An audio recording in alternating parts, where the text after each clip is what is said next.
السلام علیکم تمام ساتھیوں کو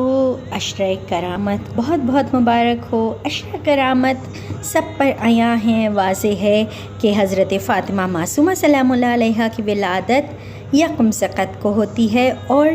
11 ذقت کو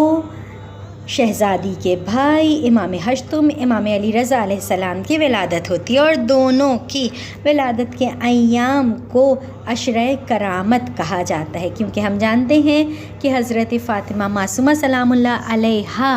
کریمہ اہل بیت ہیں، تو امام رضا علیہ السلام بھی کریم اہل بیت ہیں۔ یوں تو اہل بیت علیہ السلام سبھی اہل بیت اطہار کا ہر فرد کریم ہے، لیکن چونکہ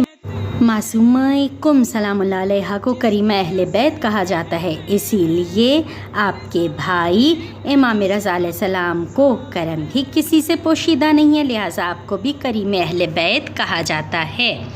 اب کیونکہ عشرۂ کرامت بالکل اختتام کے قریب ہے اور آپ لوگ یقیناً امام رضا علیہ السلام کی ولادت کی تیاریوں میں لگے ہوں گے، خوشیاں ہی خوشیاں ہر طرف، تو کیوں نہ ہم یہ دیکھ لیں، ایک کرامت ہمیں بھی مل جائے۔ اور ابا سلط امام کے چاہنے والے کہتے ہیں کہ میں امام کے ساتھ خراسان کے سفر میں تھا،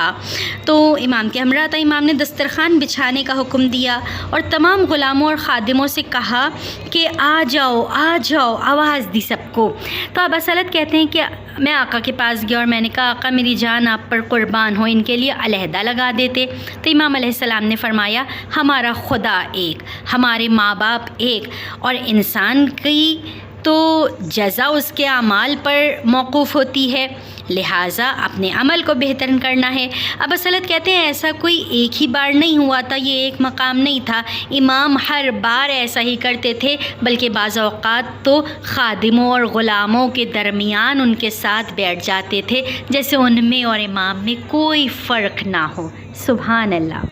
خدا ہمیں بھی ایسے ہی کرامت دے دے کہ ہم بھی انسانوں میں فرق نہ کریں۔ اور کتنا خوبصورت کہا ہے کہ اٹھا کے ہاتھوں پہ بیٹا کہا یہ کاظم نے، خدا کی ساری رضائیں میرے رضا میں ہیں۔